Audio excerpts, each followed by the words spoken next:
The jungle fell silent at 03:47 on the morning of November 19th, 1944. Private First Class Harold Everett Schultz pressed his back against the mud wall of his foxhole and listened. The insects had stopped chirping, the night birds had gone quiet, even the rain, which had been hammering the Philippine jungle for 3 straight days, seemed to pause. In 17 months of combat across the Pacific, Schultz had learned what silence meant. The Japanese were coming. He was 23 years old, a farm boy from Decatur, Illinois, who had traded cornfields for coconut groves and the rumble of tractors for the thunder of artillery. He was also, at this particular moment, completely alone. His squad had been pulled back 2 hours earlier to reinforce a position 800 yards to the south. Schultz had been ordered to stay behind and maintain the radio watch. It wasn't supposed to be a dangerous assignment. The outpost had been quiet for 3 days. The Japanese were supposed to be retreating toward Ormoc, not advancing through the jungle on secret trails. Schultz's sergeant had given him the assignment almost as an afterthought.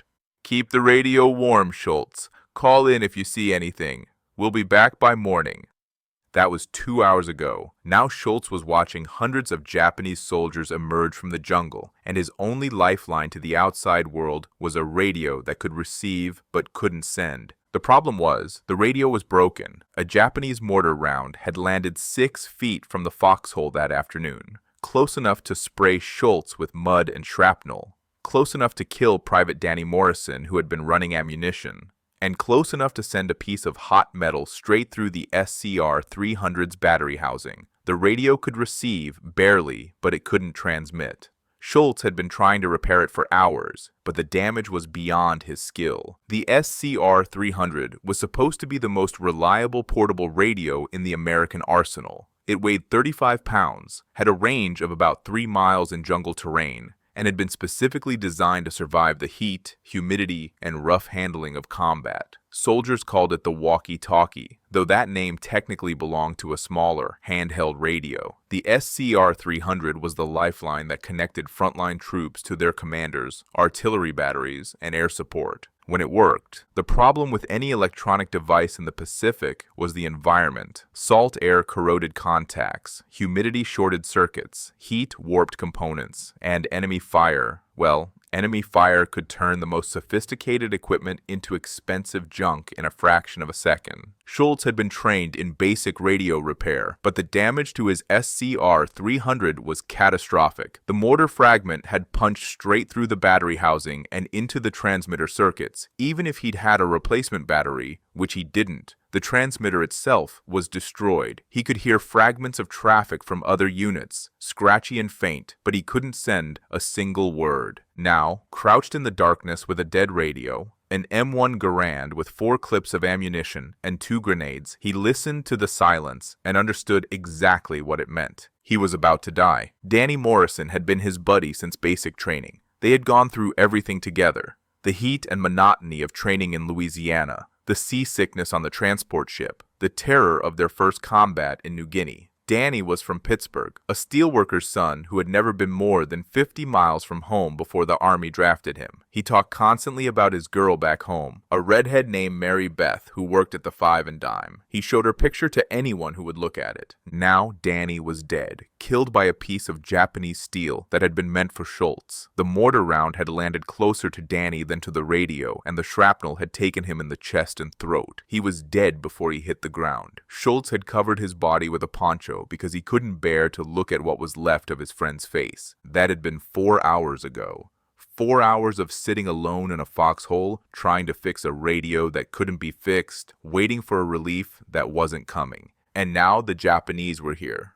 The position Schultz occupied wasn't supposed to be important. It was a forward observation post on the western slope of Hill 522, overlooking a narrow ravine that intelligence had deemed unlikely avenue of approach.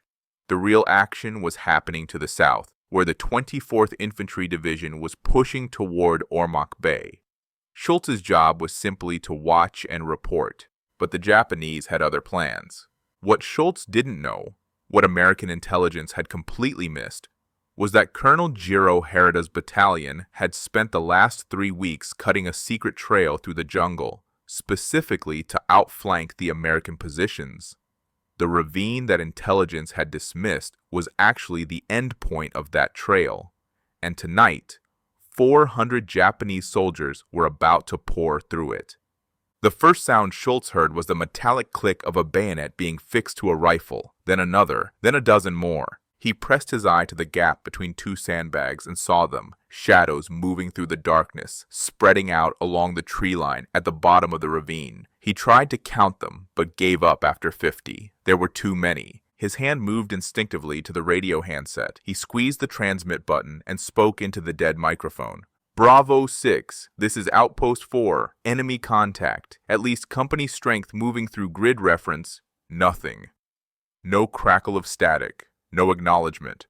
The radio was as dead as Danny Morrison, whose body still lay 10 feet away, covered with a poncho. Schultz looked at his rifle. 4 clips, 32 rounds. He looked at the approaching Japanese, hundreds of them. The math was simple. The math was fatal. And then Harold Schultz had an idea. It was a stupid idea. It was the kind of idea that got men killed, the kind of idea that would have earned him a court-martial if any officer had been around to hear it. But Schultz was alone, and he was about to die anyway, and stupid ideas were the only kind he had left. He picked up the radio handset and started talking. Bravo 6, this is Outpost 4. Confirm your last transmission. Understood. Artillery coordinates follow. The radio was dead. No one could hear him, but Schultz wasn't talking to his own side. He was talking to the Japanese. American forces had learned early in the Pacific War that Japanese intelligence units monitored Allied radio frequencies obsessively. They had English-speaking operators who listened around the clock, trying to piece together American positions, movements, and plans. It was a constant game of cat and mouse, with both sides trying to intercept and decode the other's communications. The Japanese were good at it too. Their signals intelligence units had been trained by German advisors before the war, and they had developed sophisticated techniques for intercepting and analyzing Allied communications. They knew American radio procedures, American call signs, American slang. They could often piece together the location and strength of American units just by listening to the chatter on their frequencies. Every American soldier in the Pacific knew this. They were constantly reminded about radio discipline, about keeping transmission short and coded, about the enemy listening to every word. It was one of the first things you learned when you got off the boat. Schultz was betting his life that someone on the Japanese side was listening right now. It was a ridiculous bet. The Japanese might not be monitoring this frequency. They might not have anyone who spoke English well enough to understand him. They might realize immediately that no American artillery unit had acknowledged his transmissions. 100 things could go wrong, but Schultz had run out of options that made sense. All he had left were options that didn't. Roger, Bravo 6, confirming fire mission, target coordinates, grid reference 847-293, 4 batteries, high explosive, time on target 0415. He glanced at his watch. It was 0358. He was calling in an artillery strike on his own position to arrive in 17 minutes. Except there was no artillery strike. The radio was broken. No one could hear him. The whole thing was a bluff, a desperate, impossible bluff that depended on the Japanese believing that 4 batteries of American artillery were about to turn this hillside into a moonscape. Schultz had called in real fire missions before. He knew the procedures, the terminology, the rhythm of how forward observers communicated with artillery units. He knew that a single battery of 105mm howitzers consisted of 4 guns, each capable of firing 3 rounds per minute. 4 batteries meant 16 guns, 48 rounds per minute, nearly a round per second slamming into the target area. He also knew what that kind of firepower did to men caught in the open. A 105mm high-explosive round weighed 33 pounds and carried nearly 5 pounds of TNT. When it detonated, it sent thousands of steel fragments screaming outward at supersonic speed. A single round could kill or wound everyone within a 35-yard radius. 4 batteries firing for effect could saturate an area the size of a football field in under a minute, leaving nothing but craters and corpses. The Japanese knew this too. They had been on the receiving end of American artillery throughout the Pacific Campaign, and they had learned to fear it more than almost any other weapon in the American arsenal. Their own artillery was good. Their 75mm mountain guns were light and mobile. Their 150mm howitzers were devastatingly accurate, but they couldn't match the sheer volume of fire that American batteries could produce. If the Japanese soldiers in that ravine believed an artillery barrage was coming, they would do anything to avoid it. Schultz kept talking, making his voice calm and professional, exactly the way he'd heard real forward observers call in fire missions. Understood. Adjusting coordinates. New target. Grid reference 847-291. Confirm battalion strength enemy formation in the open. Requesting additional batteries. Yes, sir. I understand the ammunition situation, but we have a golden opportunity here. They're bunched up in the ravine. 4 batteries isn't enough. I need everything you've got. Down in the ravine, the Japanese formation had stopped moving.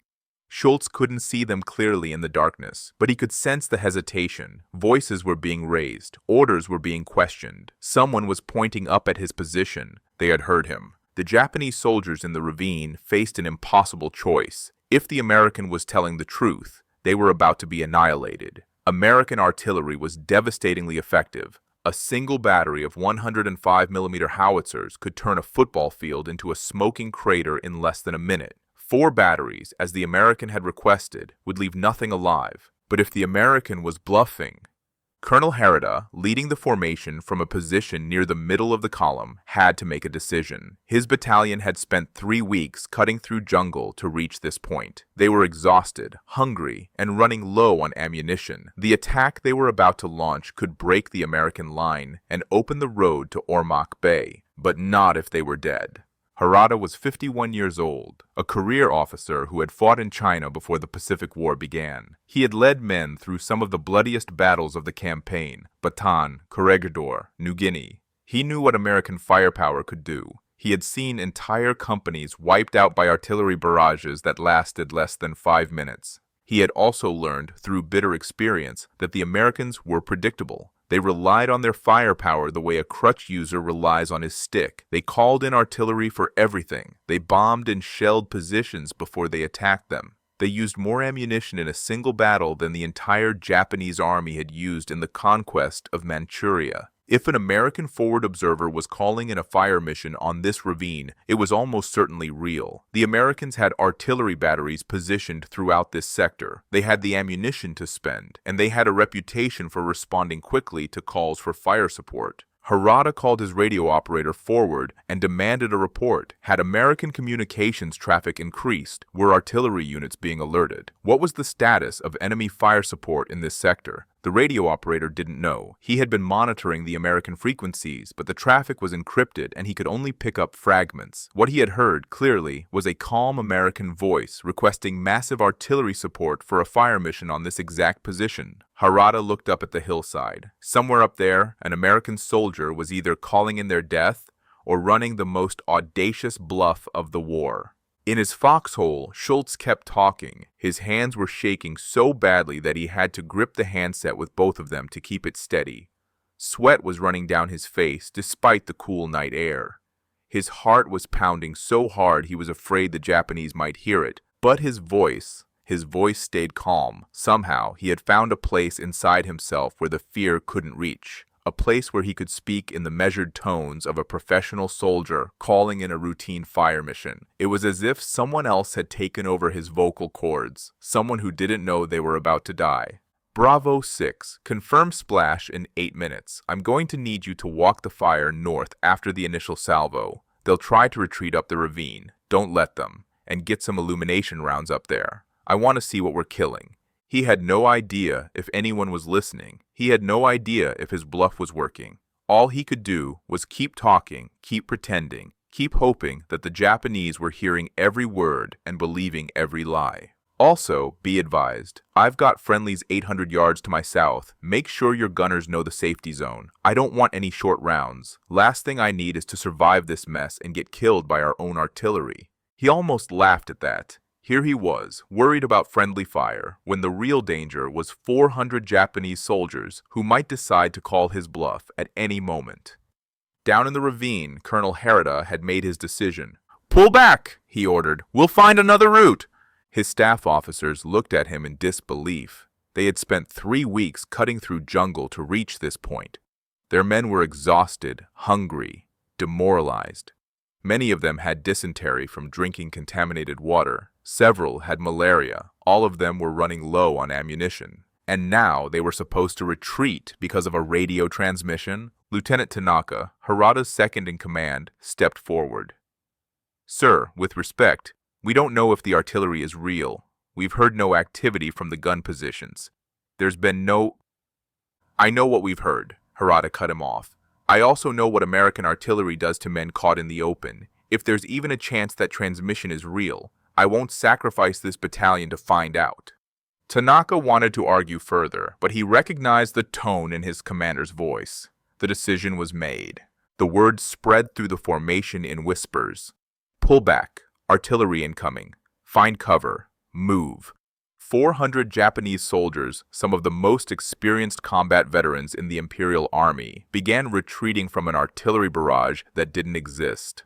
Schultz watched them go. He could barely see them in the darkness, but he could hear the sounds of men moving through jungle, the snap of branches, the rustle of vegetation, the clatter of equipment. They were leaving. They were actually leaving. He wanted to laugh. He wanted to cry. He wanted to scream at the top of his lungs that he had done the impossible, that he had bluffed 400 soldiers with nothing but his voice and a dead radio. But he didn't do any of those things. He kept talking because the moment he stopped, the illusion might shatter. The Japanese might realize they had been fooled. They might come back. So he kept up the performance, even as his throat grew raw and his hands cramped from gripping the useless handset. He kept talking into the dead radio for another 10 minutes, calling in adjustments, requesting additional fire missions, tracking the retreating enemy formation with coordinates that no one would ever hear. He didn't know if they were still listening. He didn't know if they had ever been listening, but he wasn't going to stop until he was sure they were gone. At 0430, the jungle fell silent again, but this time it was a different kind of silence.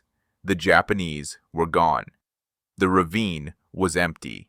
Harold Schultz was still alive. He sat in his foxhole for a long time after that, shaking so badly that he couldn't hold his rifle. The adrenaline that had kept him talking for the last 30 minutes was draining away, leaving him exhausted and terrified and desperately aware of how close he had come to dying. At dawn, a patrol from his company found him still sitting in the foxhole, the dead radio in his lap, Danny Morrison's body under the poncho, and a field of abandoned Japanese equipment scattered through the ravine below. Sergeant Bill Kowalski was leading the patrol, and he nearly shot Schultz when he first saw him, a lone figure hunched in a foxhole, not responding to calls. It was only when Schultz looked up, his eyes red-rimmed and unfocused, that Kowalski realized who it was. "Christ, Schultz, we thought you were dead. We heard Japanese all over this sector last night." "They were here," Schultz said. His voice was hoarse. He'd been talking for hours into a radio that couldn't transmit, and his throat felt like sandpaper. "Hundreds of them. They came through the ravine." Kowalski looked down at the ravine. He could see the tracks in the mud, hundreds of footprints leading in from the jungle, then turning and leading back out again. He could see discarded equipment, ammunition boxes, medical supplies, even a few rifles that had been dropped in the confusion of retreat. "What the hell happened?" Kowalski asked. "Where did they go?" Schultz held up the dead radio. "I told them we were calling in artillery." "With what? That radio's been dead since yesterday." "I know," Schultz said. "They didn't." When Schultz told them what had happened, they didn't believe him. When they saw the evidence, the tracks in the mud, the discarded ammunition crates, the abandoned medical supplies, they still didn't quite believe him. It was too impossible, too absurd, too much like something out of a movie. But the evidence was undeniable. A major Japanese flanking attack had been stopped not by artillery, not by infantry, not by air support, but by one man with a broken radio and the audacity to lie.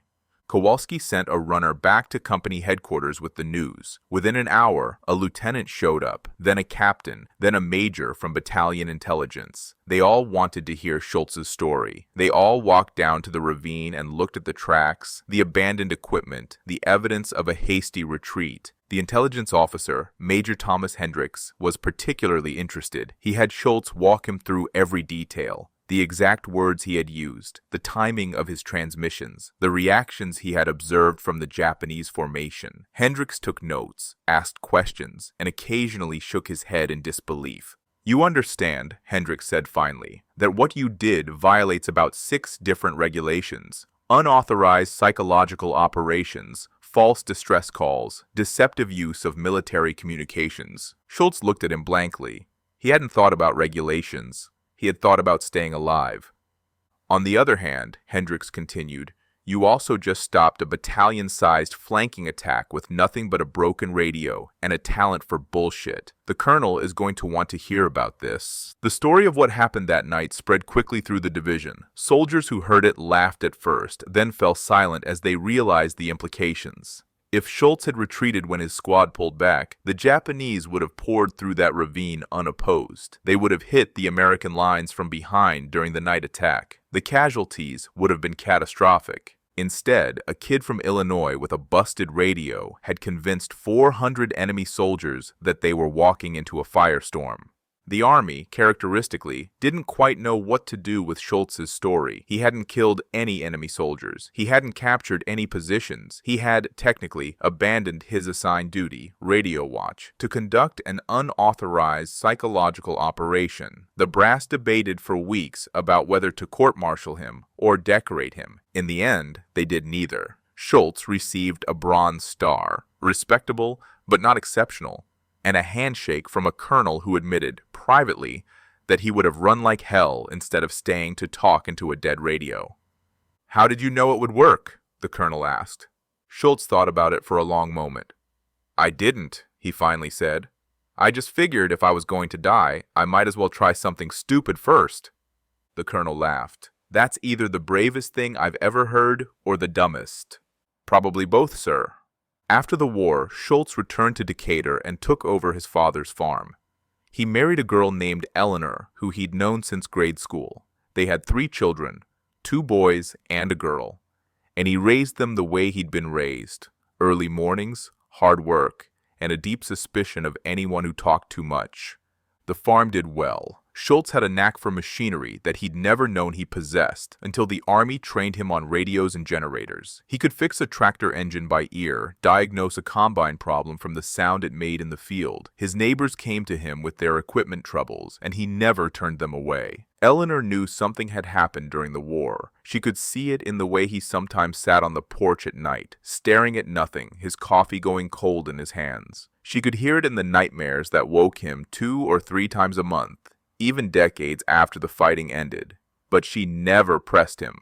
She understood, the way military wives understood, that some things were better left in the past. He never talked about the war much. Most veterans didn't. But every November 19th, he would sit alone on his porch and think about that night in the jungle. He thought about Danny Morrison, whose body he'd covered with a poncho. He thought about the silence that had warned him the attack was coming. He thought about the moment when he'd picked up that dead handset and started talking into nothing, betting everything on the hope that the enemy was listening. Most of all, he thought about Colonel Harada and the 400 men who had retreated from an artillery barrage that never existed. He wondered sometimes what had happened to them. Had they survived the war? Had they gone home to their own farms, their own families, their own quiet lives? Did they ever learn the truth about that night, that the American they had feared was just a scared kid with a broken radio and a talent for lying? He hoped in a way that they never found out. There was something almost sacred about a bluff that worked. Learning the truth would only diminish it. The broader story of deception in the Pacific War has been told many times. The coast watchers who fed false intelligence to Japanese commanders, the inflatable tanks and dummy airfields that misdirected enemy attacks, the code breakers who used fake water shortage reports to confirm that Midway was the target of Japanese invasion. The United States had learned through hard experience that deception could be as effective as firepower in winning battles. The Office of Strategic Services, the predecessor to the CIA, had teams dedicated to nothing but spreading false information. The Army had psychological warfare units that broadcast propaganda and dropped leaflets on enemy positions. The Navy had conducted elaborate deception operations before major amphibious landings, but all of those operations were planned, coordinated, and supported by entire staffs of specialists. They had time to prepare their deceptions, to gather intelligence about their targets, to test their lies before deploying them. What Harold Schultz did on that November night was something different. It wasn't planned, it wasn't coordinated. It was pure improvisation, born of desperation, and executed with nothing but instinct and nerve. The Army would later study his actions as part of a broader analysis of psychological warfare in the Pacific. Analysts noted that Schultz had instinctively understood several key principles: the enemy's fear of American firepower, the predictability of American tactics, and the power of a confident voice in creating a believable illusion. But none of those deceptions were quite like what Harold Schultz pulled off on that November night in 1944. None of them were so improvised, so desperate, so utterly dependent on a single man's willingness to gamble his life on a lie. The SCR-300 radio that Schultz used that night is now in a museum in Springfield, Illinois, still broken, still incapable of transmitting a single word. The museum acquired it in 1992, 3 years after a local historian tracked down the story and interviewed surviving members of Schultz's company. The placard next to the display case tells a sanitized version of the events. This SCR-300 radio was used by PFC Harold E. Schultz during combat operations in the Philippines, November 1944. Despite damage that rendered the transmitter inoperable, Schultz used the radio to conduct psychological warfare operations that resulted in the withdrawal of enemy forces. The placard doesn't mention that Schultz was alone. It doesn't mention that he was terrified, that his hands were shaking, that he fully expected to die. It doesn't mention Danny Morrison, whose body lay 10 feet away while Schultz talked into the dead microphone. It doesn't mention the 400 Japanese soldiers who retreated from a threat that existed only in the imagination of a scared kid from Illinois. Museums can't capture everything. They can preserve the artifacts, but they can't preserve the fear, the desperation, the wild hope that drives a man to do something impossible. The museum's placard doesn't mention that it once stopped a battalion-sized attack. It doesn't mention that 400 Japanese soldiers retreated from a threat that didn't exist. It just sits in a glass case, a relic of a war that most visitors are too young to remember. But every once in a while, a veteran will stop in front of that display case and smile. They know the story. They know what that broken radio did. They know that sometimes in war, the most powerful weapon isn't a gun or a bomb or an artillery battery. Sometimes it's just a voice in the darkness saying exactly the right lie at exactly the right moment. Harold Schultz died in 1987, surrounded by his family, on the farm where he'd been born 66 years earlier. His obituary in the Decatur Herald Review mentioned his military service. Served with distinction in the Pacific Theater during World War II, but not the specifics of what he'd done. He would have wanted it that way. He never thought of himself as a hero. His son, Harold Jr., found the Bronze Star in his father's dresser drawer after the funeral, still in its original case, never worn. Tucked behind it was a faded photograph of a young man in uniform, Danny Morrison, the friend who had died in the foxhole beside him. Harold Jr. also found a single page of handwritten notes, dated November 19, 1984, exactly 40 years after that night. The note simply said, "Still can't believe it worked. Still can't believe I'm here. Danny, I'm sorry I couldn't save you, but maybe I saved some others." I hope that counts for something. He was just a kid with a broken radio who decided that talking was better than dying. And for one night, in a jungle on the other side of the world, that was enough. The Japanese soldiers who retreated from Hill 522 eventually found another route to their objective. Colonel Harada led them on a 2-day march through even denser jungle, circling around to the south where intelligence suggested the American lines were weaker. His men were exhausted by the time they reached their new jumping-off point. Many had been without sleep for 3 days. Several had to be carried by their comrades. On November 22nd, they attacked American positions near the village of Kalubian in a conventional assault. This time, there was no question about the artillery. It was real. And it was devastating.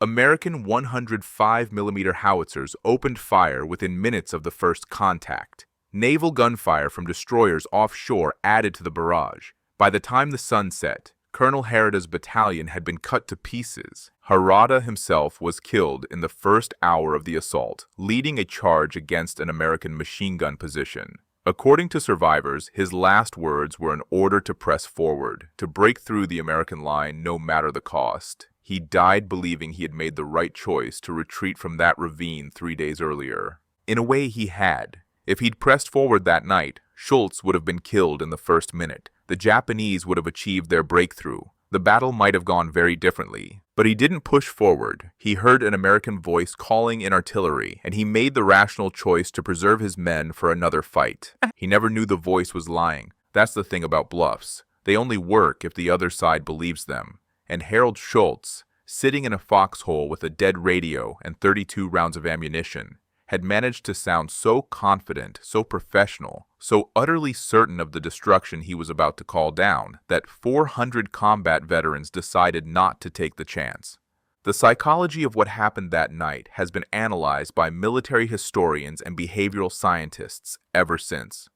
How did a 23-year-old farm boy from Illinois convince hardened Japanese veterans that artillery was incoming when there was no artillery? Part of it was the circumstance. The Japanese knew they were attempting a risky maneuver. They knew the Americans had artillery in the area. They were primed to believe in threats because threats were everywhere. Part of it was the performance. Schultz spoke like a real forward observer because he had heard real forward observers call in fire missions. He knew the terminology, the rhythm, the calm professionalism that characterized American radio procedure. He sounded authentic because, in a way, he was authentic. He was simply calling in a fire mission that happened to be imaginary. But the biggest part of it, the historians agree, was commitment. Schultz never wavered. He never showed doubt. He kept talking into that dead radio as if his life depended on it, because it did. The Japanese couldn't see him trembling. They couldn't see the sweat running down his face or the tears in his eyes.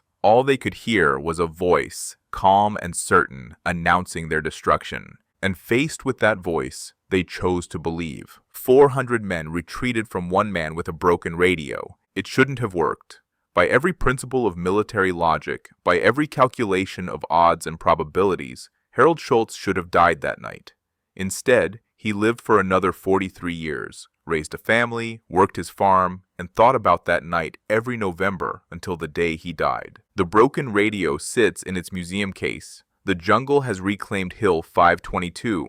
The war has been over for 8 decades, but the story endures, because sometimes, when everything else has failed, when the reinforcements aren't coming, when the ammunition is running low, when the enemy is massing in the darkness, all you have left is your voice and your willingness to use it. Harold Schultz had a broken radio and an impossible situation. He responded with the only weapon he had left, a lie so audacious, so perfectly delivered that it changed the course of a battle. The Japanese troops charged his empty position, and one trick with a broken radio stopped them. If this story moved you the way it moved us, do me a favor, hit that like button. Every single like tells YouTube to show this story to more people. Hit subscribe and turn on notifications. We are rescuing forgotten stories from dusty archives every single day. Stories about soldiers who refused to quit, about impossible situations that demanded impossible solutions, real ingenuity under fire, real courage in the face of overwhelming odds. Drop a comment right now and tell us where you are watching from. Are you watching from the United States, United Kingdom, Canada, Australia? Our community stretches across the entire world. You are not just a viewer. You are part of keeping these memories alive. Tell us your location. Tell us if someone in your family served. Just let us know you are here. Thank you for watching, and thank you for making sure stories like Harold Schultz and his broken radio are not forgotten. Sometimes the greatest weapons in war aren't the ones that fire bullets. Sometimes they're the ones that fire words.